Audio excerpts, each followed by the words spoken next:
Regard biblique sur l'actualité. Mesdames, Mesdemoiselles et Messieurs, chers amis, bonsoir. C'est avec plaisir que je me retrouve ce soir encore devant vous afin de partager ensemble autour de cette conférence qui nous rassemble. Tous les soirs, vous êtes conviés à nous rejoindre sur la chaîne YouTube Mission Adventiste Sénégal à partir de 19h15. En effet, nous serons avec vous du 5 au 11 juillet où nous espérons réfléchir avec vous sur les faits marquants de la situation du monde d'aujourd'hui. La conférence d'hier soir avait pour titre « La Bible est-elle une réponse valable aux grandes questions du monde d'aujourd'hui ?» La conférence de ce soir, le passé, le présent et le futur, un décodage nécessaire pour savoir qui nous sommes et où nous allons. Demain soir, nous allons ensemble avec vous réfléchir autour de la thématique « La famille est-elle une institution obsolète ou a-t-elle encore une utilité aujourd'hui ?» Et puis les soirs suivants, nous aurons les conférences « Comment comprendre les causes profondes de la violence qui affecte notre société ?» La question du sexe, quel est ce feu qui nous anime? Argent, travail, richesse, quel est le bon plan pour moi? Et puis la dernière conférence, la voix de Jésus-Christ, la seule solution à considérer pour la fin des temps. Regard biblique sur l'actualité. Prions ensemble.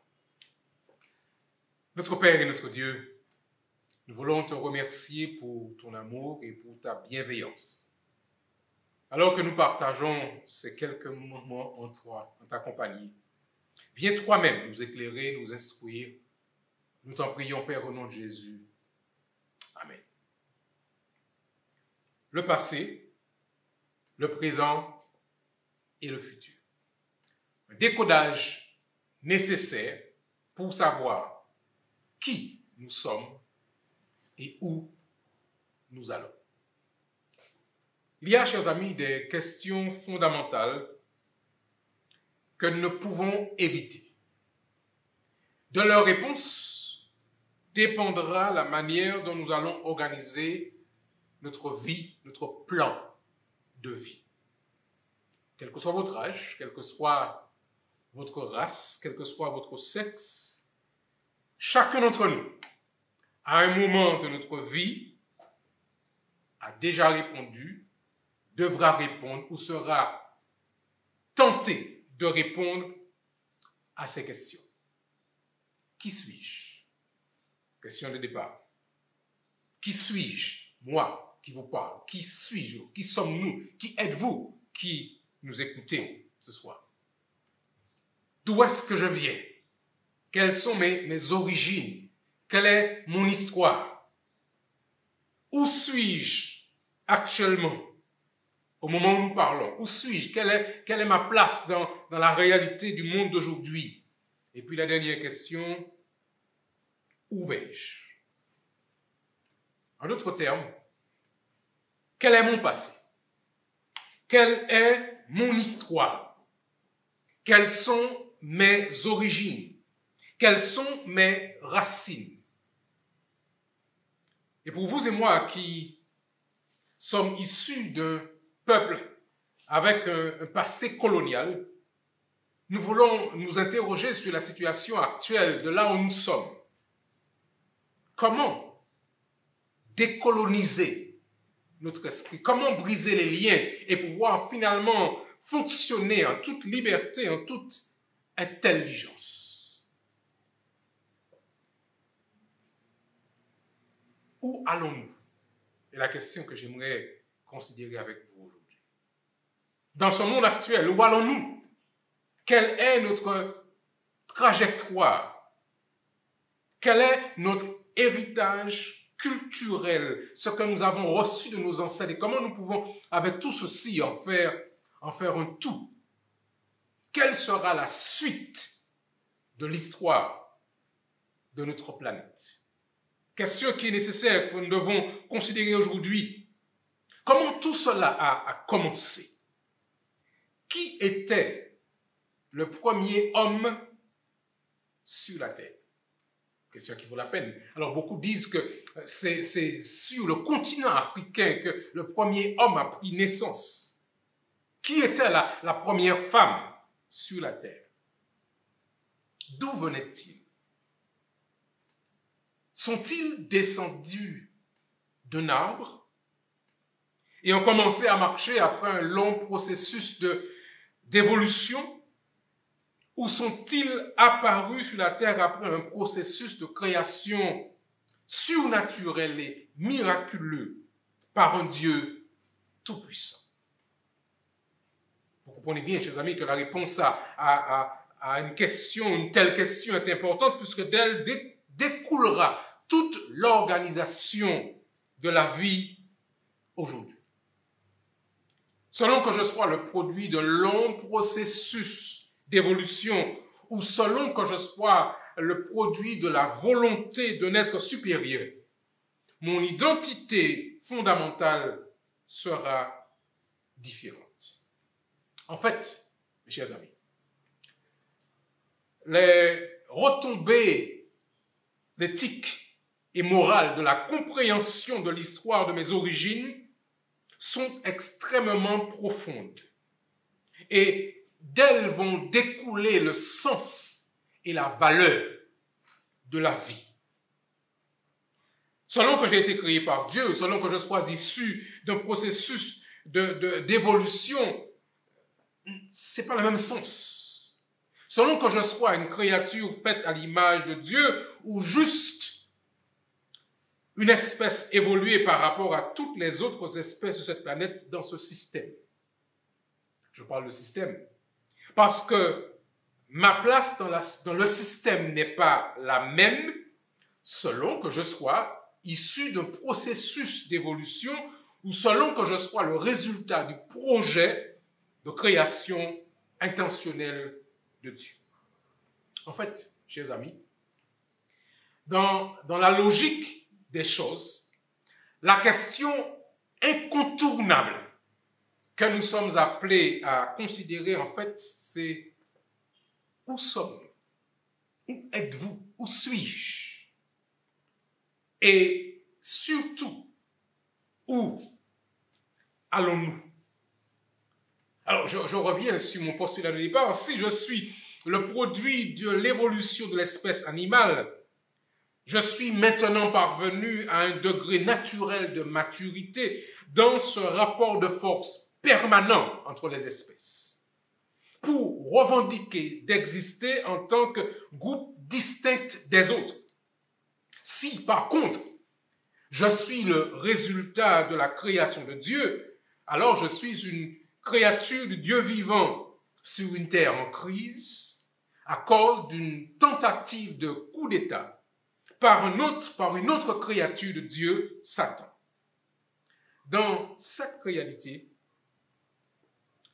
historique que nous considérons, le colonialisme a contribué à l'organisation de la vie selon que l'on est de tel postulat ou de l'autre postulat. Mais j'attends, avec vous et moi, pendant cette semaine, le rétablissement des choses selon la promesse du Créateur. Dans cette attente, chers amis, je suis appelé à vivre avec tous les hommes comme des frères et à faire valoir ma propre dignité humaine en tant que créature de Dieu. Vient ensuite la question cruciale, la question presque encore plus importante que les questions précédentes. Le où sommes-nous? Mais surtout, comme nous l'avons dit, le où allons-nous? En fait, soyons concrets et pragmatiques. Dans 20 ans, dans 50 ans, dans 100 années, qu'adviendra-t-il de nous? Quel sera le devenir du continent africain? Quelle sera notre réalité ici dans cette partie du globe? Cette dernière question sous-entend que nous ayons déjà réglé ou résolu les deux questions subsidiaires ou les deux questions préliminaires, c'est-à-dire où je suis et d'où je viens. vous rendez compte, chers amis, rapidement, que notre propos cette semaine n'est pas juste une simple série de conférences comme vous en avez, j'en suis sûr, assisté plusieurs dans votre vie. Mais ce que je voudrais avec vous aujourd'hui, c'est tenter de déclencher une réflexion communautaire, un véritable cénacle, c'est-à-dire un rassemblement de sagesse pour tenter de comprendre, pour tenter d'éduquer et de sortir de cette posture de victime, de cette posture d'impuissance et de considérer le plan que Dieu a pour vous et pour moi. Peu importe vos origines, peu importe votre groupe religieux, que vous soyez croyant ou pas, que vous soyez chercheur ou pas, s'il était possible de se définir à partir de ses croyances, mais ce n'est pas là notre propos. Il s'agit pour nous, mes chers amis, dans cette série de conférences, regard biblique sur l'actualité. Il s'agit pour nous, pour moi, de mettre une chaloupe à la mer, à partir d'un bateau qui est en train de couler, un bateau qui est en train de sombrer. Il s'agit, en fait, mes chers amis, de lancer une bouée de sauvetage à quelqu'un qui est en train de se noyer au milieu d'une mer démontée. Il s'agit pour nous, chers amis, de considérer honnêtement la situation actuelle de notre monde, de considérer honnêtement la situation actuelle de notre continent, ses dérives, ses aberrations, et mettre en place une attitude communautaire à partir des directives, explications tirées du livre sacré, la Bible, la parole de Dieu. Mes chers amis, nous voulons refuser d'accepter la fatalité d'une disparition programmée, la fatalité d'une stratégie d'autodestruction orchestrée derrière le principe de diviser pour mieux régner. Nous refusons de capituler et d'accepter ce prédéterminisme évolutionniste d'une soi-disant supériorité d'un groupe ethnique par rapport à un autre, d'un groupe social par rapport à un autre. Nous voulons avec vous, mes chers amis, affirmer qu'en Dieu, nous sommes égaux, membres de la même famille humaine, tous créés par Dieu et tous candidats pour l'éternité, si et seulement si nous acceptons la proposition faite par le Créateur. À la fin de cette période de partage, de réflexion, mon souhait, notre souhait, c'est de vous savoir, de nous savoir tous ensemble à bord sur ce bateau de sauvetage. Que nous ayons autour de nos reins la bouée de sauvetage, la garantie que nos noms sont inscrits sur le livre de vie du Créateur de l'univers. Notre discours, vous l'avez compris, chers amis, notre discours s'enracine dans la parole sacrée. Notre discours s'enracine dans la parole biblique, le livre saint. Et nous voulons avec vous, pendant ces quelques jours, découvrir ce que la Bible a comme information pour l'humanité aujourd'hui. Regard biblique sur l'actualité. Un jeune garçon m'a posé une fois la question suivante. Pourquoi, posez la question, pourquoi parlez-vous aussi fort? Parce que ce que nous disons, chers amis, est tellement important que nous ne voulons que personne ne le rate. Personne. Il y a un danger qui nous menace. Il y a, chers amis, un danger pour le monde, mais un danger en particulier pour l'Afrique. Et vous comprenez bien que quand il y a danger, on ne peut pas simplement le murmurer à l'oreille. Il y a un véritable danger qui nous menace, qui menace notre terre, qui menace notre territoire, qui menace nos quartiers, qui menace nos familles.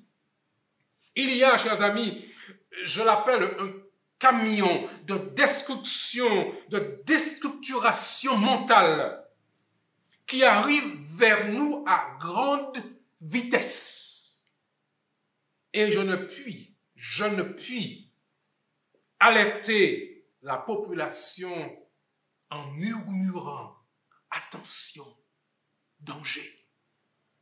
Il faut dire, attention, il y a danger. Et c'est pourquoi, chers amis, nous avons décidé de faire en sorte que cet appel soit lancé, qu'il soit rediffusé sur la chaîne YouTube Mission Adventiste Sénégal. Parce que nous voulons que tout le monde sache l'orientation du monde d'aujourd'hui semble, hélas, déboucher vers un pessimisme général. Un pessimisme d'ailleurs en phase avec la théorie de l'évolution selon laquelle la Terre aurait commencé par un Big Bang et qu'elle s'achèverait en toute logique par un autre Big Bang, une grande explosion. Il est vrai qu'aujourd'hui on parle d'explosion de la violence. On parle d'explosion de la pollution sur notre planète. On parle de disparition des valeurs morales, des valeurs éducatives, de crise mondiale. Cependant, chers amis, face à ce pessimisme ambiant, nous avons découvert une issue que nous aimerions partager avec chacun d'entre vous. C'est la raison pour laquelle l'Église adventiste du 7e jour du Sénégal ne peut rester silencieuse. Nous nous devons de partager avec vous ces informations importantes que nous avons découvertes dans ce livre sacré que représente la parole de Dieu. Nous avons le devoir de vous informer qu'un jour, très bientôt, il y aura lieu une autre explosion. Mais ce sera l'explosion du retour de Jésus qui viendra restaurer cette terre sur laquelle vous et moi, nous habitons. Dans le cadre de cette série de conférences, nous voulons simplement, vous comprendrez bien, accomplir notre devoir citoyen, notre contribution à l'endroit de nos frères, de nos sœurs, de notre pays, du continent et de la terre entière. Nous voulons présenter des réponses concrètes et claires par rapport aux grandes questions qui nous préoccupent aujourd'hui. Questions sur la violence, questions sur l'avenir, un avenir incertain, questions sur la souffrance, sur l'éducation de nos enfants. Par exemple, sur l'explosion de la cellule familiale. Vous verrez que Dieu a pris soin de créer la famille et qu'il a aussi prévu un plan de sauvetage pour toutes les familles de la terre. Alors, la question, nous la posons, que dit la Bible sur notre passé? Que dit la Bible sur notre présent? Que dit la Bible sur notre passé? Que dit la Bible sur notre présent? Et que dit la Bible sur notre futur? Concernant le passé, chers amis, la réponse de la Bible est sans aucune ambiguïté.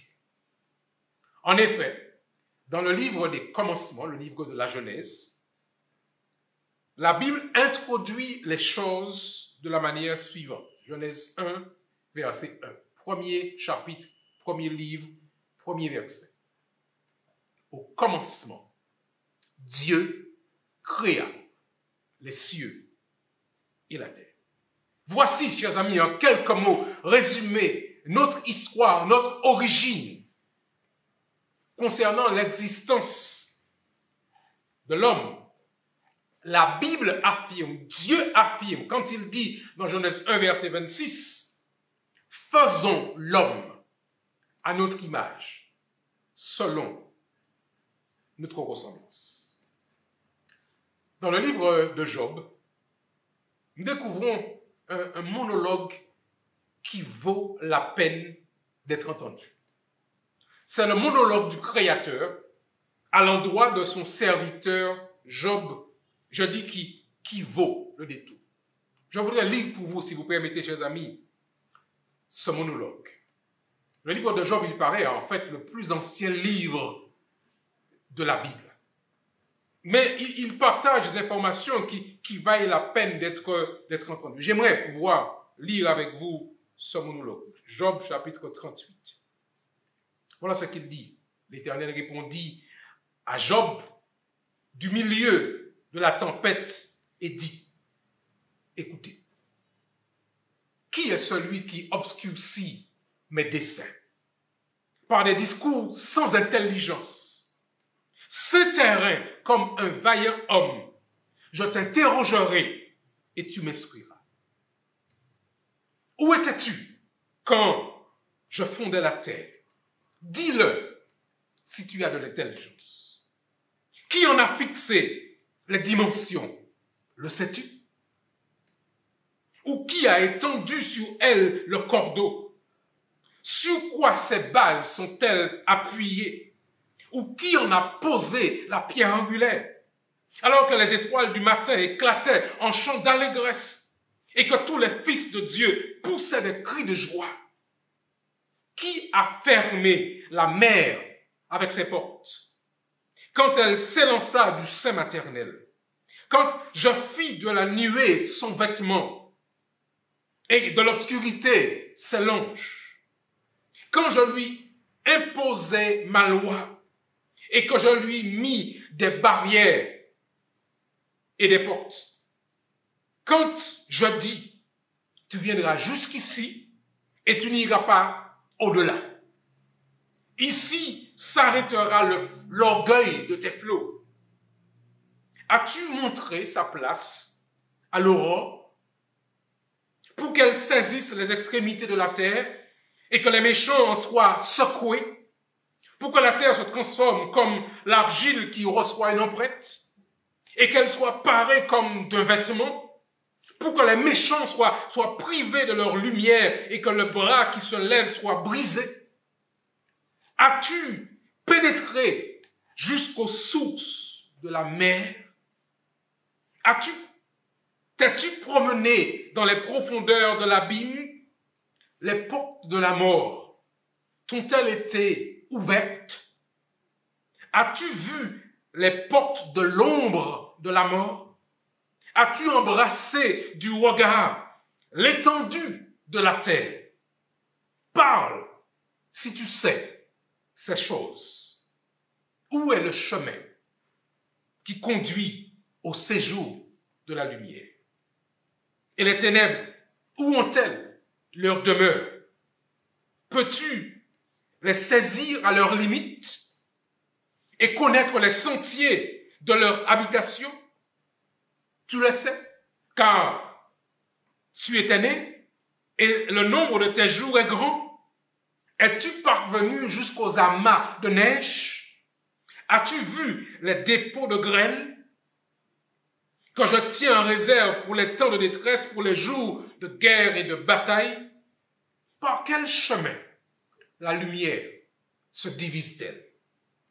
Et le vent d'Orient se répand-il sur la terre?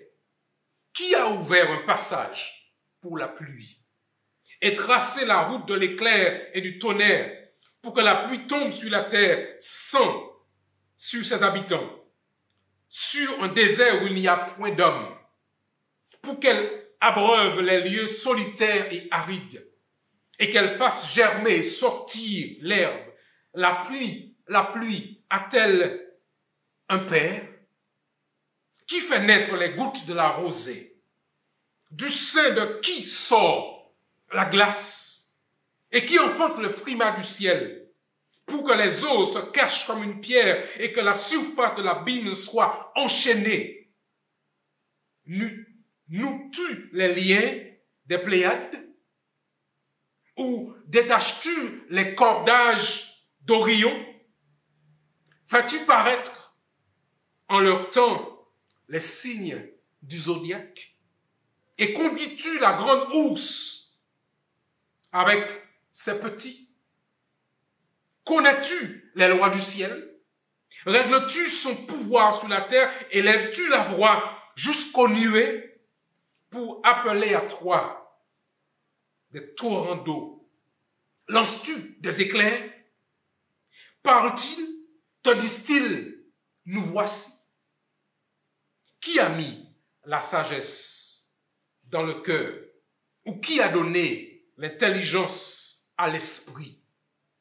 Qui peut, avec sagesse, compter les nuages et verser les outres des cieux pour que la poussière se mette à ruisseler et que les mottes de terre se collent ensemble?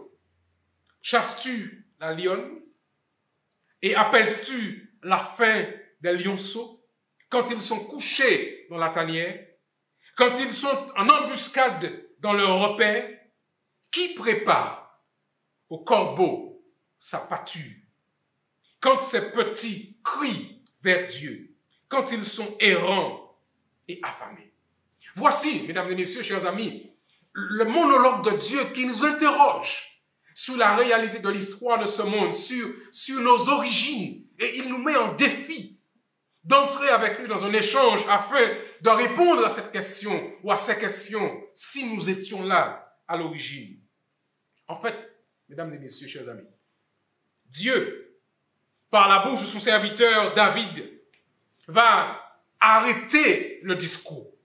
Il va arrêter le questionnement qui tourne en rond en disant, Psaume 46 au verset 11, « Arrêtez et sachez que je suis Dieu. Je domine sur les nations. Je domine sur la terre. » Alors, mes chers amis, pourquoi ne pas accepter le discours de la Bible sans tourner autour du pot, même si certains pensent que la réponse est une réponse complète, une réponse véritable pour le monde d'aujourd'hui. Lequel d'entre nous peut vraiment questionner le récit de Dieu? L'horloge du temps avance, passé, présent et ensuite le futur. Alors, nous continuons à réfléchir et à poser la question sur la réalité de nos origines, mais aussi sur la réalité de notre présent.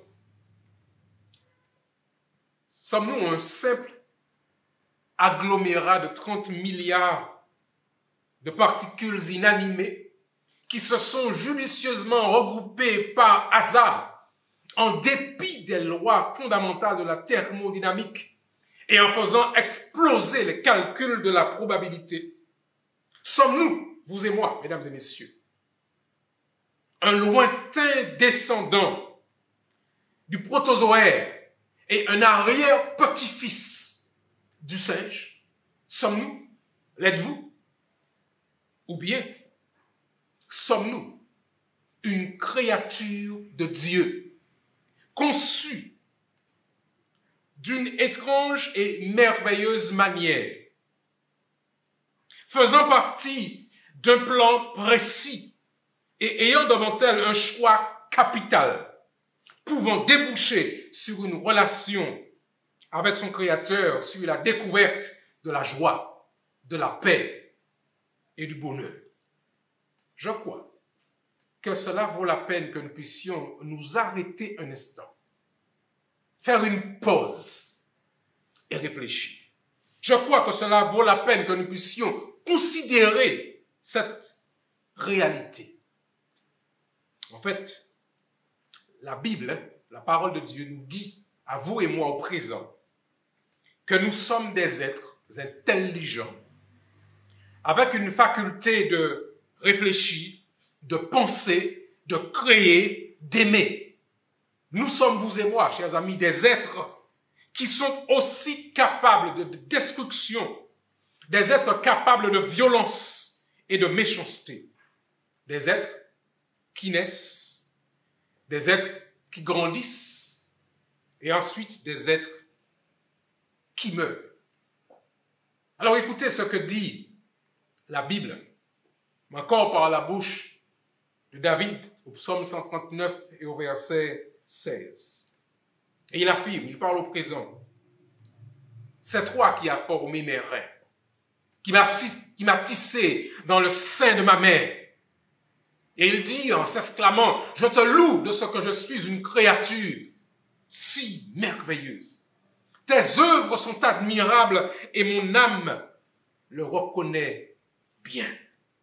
Mon corps, dit-il encore, mon corps n'était point caché devant toi lorsque j'ai été fait dans un lieu secret, tissé dans les profondeurs de la terre. Quand je n'étais qu'une masse informe, tes yeux me voyaient. Et sur ton livre étaient tout inscrits les jours qui m'étaient destinés avant qu'aucun d'eux n'existât. Mesdames et messieurs, chers amis, Dieu nous donne la réponse sur notre présence, sur notre réalité, sur le qui nous sommes, mais aussi sur le qui nous allons et où nous allons.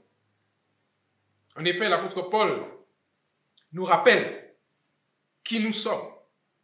Il dit que Dieu a un plan d'avenir pour vous et pour moi. Dieu a un plan particulier. Voilà ce qu'il dit dans 2 Timothée chapitre 3 versets 1 à 5. Nous avons considéré ce texte à la conférence d'hier soir. Il parle de maintenant. Il parle du présent. Sache que dans les derniers jours, il parle de maintenant, il y aura des temps difficiles, car les hommes seront égoïstes, amis de l'argent, fanfarons, hautains, blasphémateurs, rebelles à leurs parents, ingrats, irréligieux, insensibles, déloyaux, calomniateurs, intempérants, cruels, ennemis des gens de bien, traîtres, emportés, enflés d'orgueil, aimant le plaisir plus que Dieu, ayant l'apparence de la piété, mais reniant ce qui en fait la force. Et l'apôtre va jusqu'à dire à son ami Timothée, éloigne-toi de ces hommes-là. Alors, ce soir, je pose encore la question à vous et à moi, mes chers amis. Qui sommes-nous vraiment aujourd'hui? Qui êtes-vous aujourd'hui?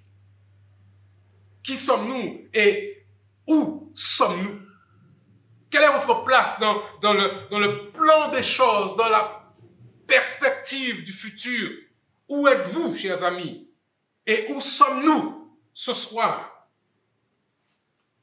La Bible, là encore, nous apporte des réponses précises, d'une très grande justesse et d'une très grande précision. La Bible répond dans Ecclésiaste 9, verset 5, quand le texte déclare que les vivants, vous et moi, savent qu'ils mourront, mais les morts, ils ne savent rien. Ils ne savent rien et il n'y a pour eux plus de salaire puisque leur mémoire est oubliée. Mais qu'en est-il de l'avenir? Qu'en est-il du futur? Qui connaît le futur? Le connaissez-vous? Qui connaît l'avenir, ce que Dieu a en réserve pour chacun d'entre nous? Puisque nous ne savons pas l'avenir, Dieu, lui, qui connaît l'avenir, nous le révèle. Et voilà ce qu'il déclare à son serviteur Paul dans l'épître de Paul aux Thessaloniciens, au chapitre 4, les versets 13 à 18. Voilà ce qu'il dit, Thessaloniciens 4, versets 13 à 18. Nous ne voulons pas, frères, que vous soyez dans l'ignorance au sujet de ceux qui dorment, afin que vous ne vous affligiez pas comme les autres qui n'ont point d'espérance. Et il continue. Car si nous croyons que Jésus est mort et qu'il est ressuscité, croyons aussi que Dieu ramènera par Jésus et avec lui ceux qui sont morts. Il parle d'un futur. Dieu ramènera avec lui ceux qui sont morts. Et il continue. Voici en effet ce que nous vous déclarons d'après la parole du Seigneur. Nous, les vivants, restés pour l'avènement du Seigneur, nous ne devancerons pas ceux qui sont morts. Car le Seigneur lui-même a un signal donné à la voix d'un archange et au son de la trompette de Dieu.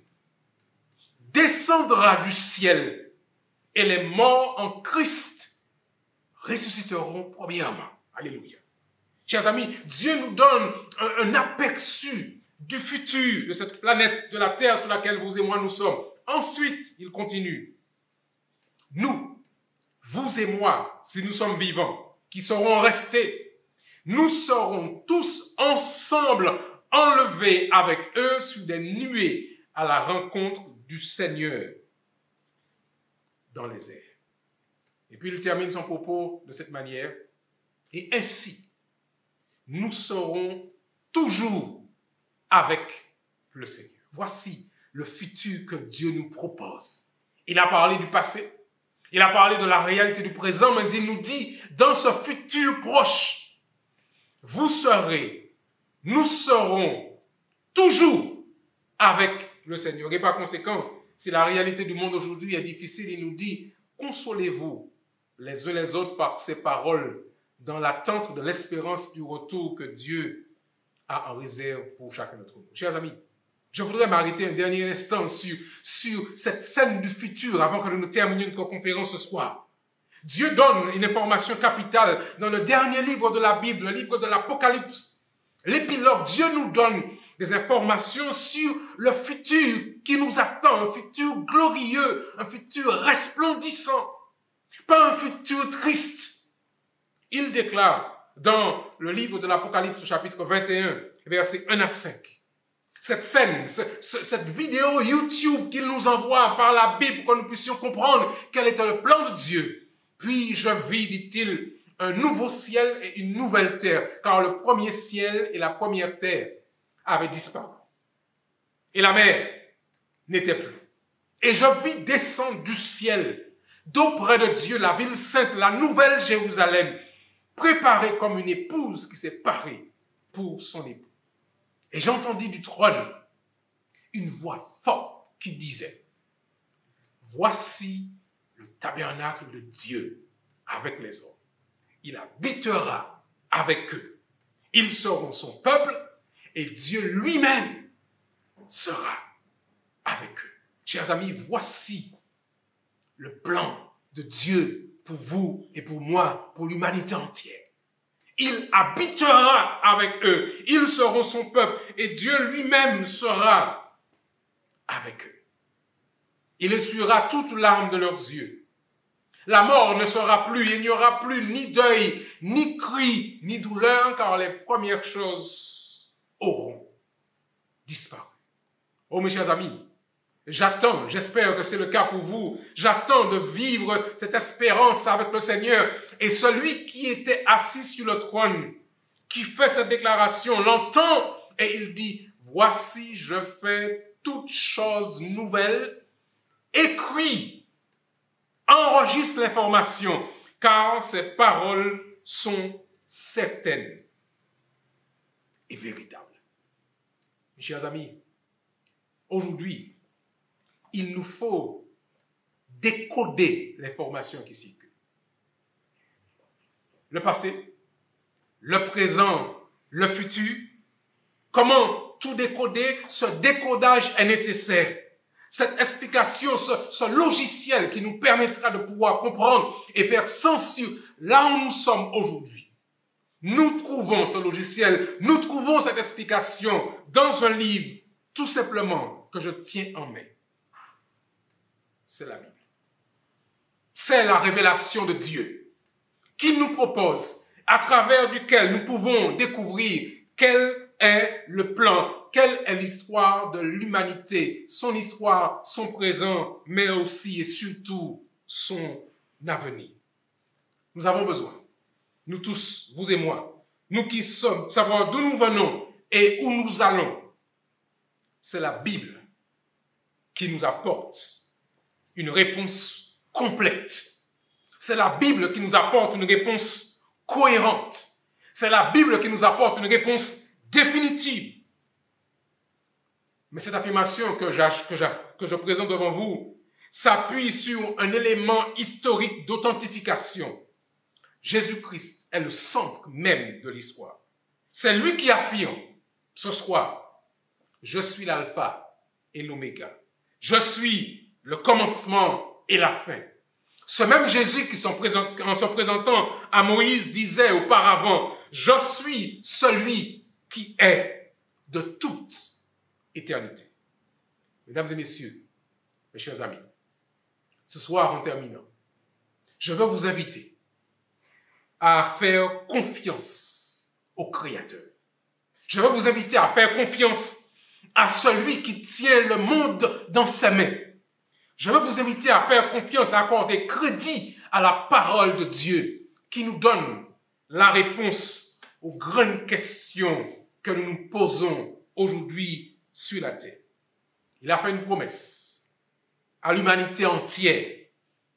Il a fait une promesse en ces termes, Jean 3, verset 16, car Dieu a tellement aimé le monde qu'il a donné son Fils unique afin que quiconque croit en lui ne périsse point, mais qu'il ait la vie éternelle. Demain soir, nous allons ensemble réfléchir autour de la conférence qui aura pour titre « La famille est-elle une institution obsolète ou a-t-elle encore une utilité aujourd'hui ?» Je vous invite à faire des plans, à nous rejoindre dès 19h15 demain soir sur cette même chaîne YouTube Mission Adventiste au Sénégal. Regardez la vidéo pour vous-même. Cliquez pour liker, pour aimer cette vidéo et partagez-la avec vos amis, avec vos voisins, avec vos collègues de travail. Vous pouvez toujours nous faire parvenir vos questions sur notre adresse email missionseneg7@gmail.com. Si vous voulez recevoir une copie de cette conférence, faites la demande sur cette adresse email et nous nous ferons un plaisir de vous la faire parvenir. Mais avant de terminer ce soir, chers amis, je voudrais vous inviter à prier avec moi. Baissons la tête ensemble. Notre Père et notre Dieu, nous te remercions de ce que tu es celui qui nous révèle notre passé, qui nous aide à comprendre la réalité du présent, mais surtout à découvrir le plan que tu as pour nous de notre futur. Merci pour ton amour. Merci pour ta grâce. Bénis nos amis qui ont participé avec nous à cette conférence. Fais du bien à chacun et que ta paix, que ta grâce nous accompagne. Je t'ai prié, Père, au nom de Jésus et pour ta gloire. Amen. Regard biblique sur l'actualité. C'est une conférence qui vous était proposée par la Mission Adventiste du Sénégal. Bonsoir à tous et que Dieu vous bénisse.